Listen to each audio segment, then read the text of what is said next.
Hello friends, and welcome back to another episode of Tales from the Haunted Victorian.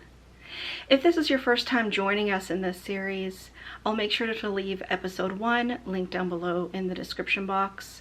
And just so you know, this is a video series where I recount true paranormal experiences that happened to me and my family in my childhood home in St. John's, Newfoundland, Canada.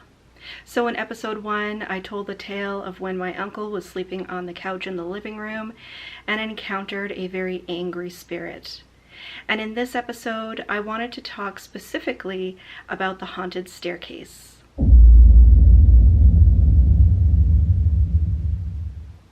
So this house, of course, like I've said before, was full of spirits, but there were specific places in the house that seemed to be hot spots for activity. And one spot was our main staircase that went from the foyer area up to the second floor. And again, if you wanted to get more of a layout of the house, if you missed episode 1, you can go back and watch that so you can envision the area of the house that this happened specifically. So we all know that houses can have residual energy from things that happened in times long ago. And of course, with this house being built way back in 1902, these are some of the things that we experienced. A lot of times it was merely people, spirits of people who were walking around, going about their daily activities. So like I mentioned in the previous episode, we had 3 doors where you had to enter the house. So there was a screen door, and then a heavy wooden door, and then you entered into a porch area, and then there was an inside door that had a very large plexiglass window in it. So when you would open and close that inside door, the plexiglass would rattle in its frame, and it was a very distinctive sound with each one of the doors. And then, of course, like any old house, it had its creaks and squeaks and groans, and when somebody was walking up the front staircase up from the foyer to the second floor, each one of those steps had a specific creak or squeak. So when somebody was coming up the stairs, you could tell almost exactly which one of the steps that they were standing on. So on many nights, my parents, when they were getting ready for bed, would hear somebody coming in through the storm door and then open up the wooden door, and then a few seconds later open and close the inside door with the plexiglass window that would rattle, and then a few seconds later you would hear creak, creak, creak, creak as somebody was walking up the main staircase. But the thing was, it sounded like someone was walking up a wooden staircase. The steps would be very, very heavy. And when my parents lived there, the steps were carpeted, so anybody that was coming up that staircase, it wouldn't have such heavy footsteps. So these footsteps always sound very ghostly and very foreign because it didn't sound like anybody in their family. So one night, the same uncle who was staying on the couch in episode 1 of this series was staying with my parents for a little while, and he would often come home later in the evening and come upstairs and go to bed. So my parents were getting ready for bed one night. They had just gone upstairs and they hadn't even had a chance to close their bedroom door, and they heard the outside door, the wooden door, the inside door, and then somebody coming up over the stairs. And thinking that it was my uncle coming home after he had had a little bit too much to drink, my dad called out for him to go back and make sure he locked the door. And the footsteps kept coming up the stairs. So he went out and he said, "Make sure you go back and lock the door." No change. Footsteps kept coming up the steps. And when he went and looked out over the railing, of course, there was nobody there. So there were many nights that they heard this repeated someone coming home, this residual energy, and coming up the stairs, but once they got to the first landing, they would never make the turn to come up that second set of stairs.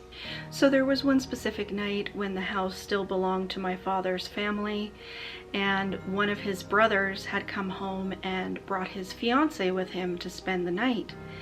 And she was just going to sleep on the couch downstairs, and of course everybody upstairs was in their bedrooms. They had a very large family, so there wouldn't have been any room for her to sleep upstairs, so she decided just to crash on the couch.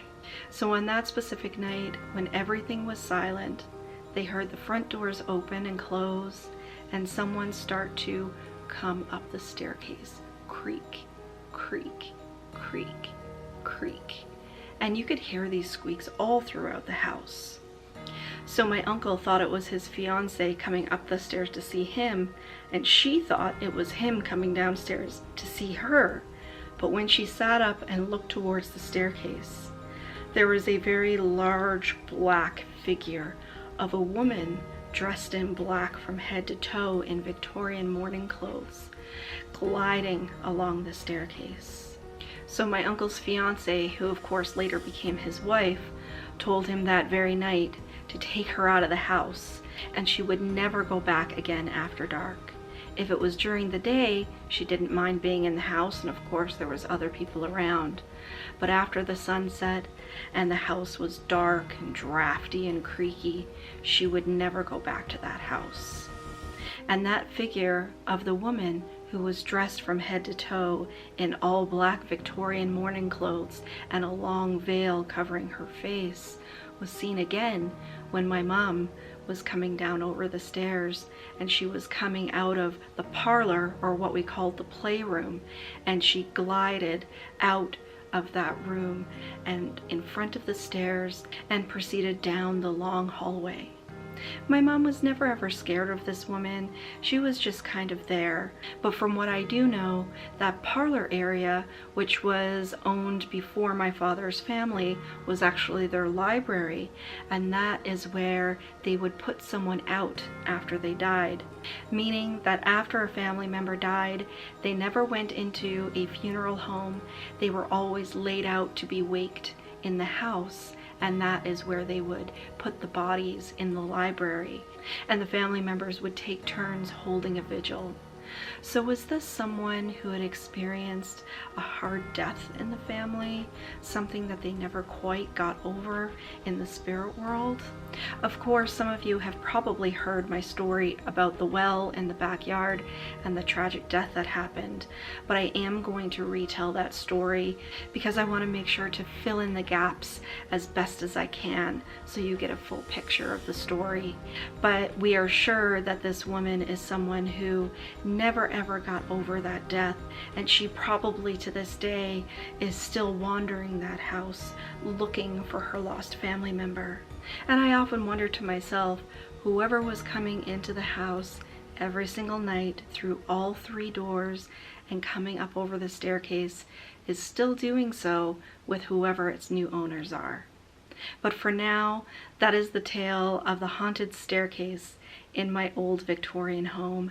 I hope you enjoyed it, and until next time everybody, sweet dreams.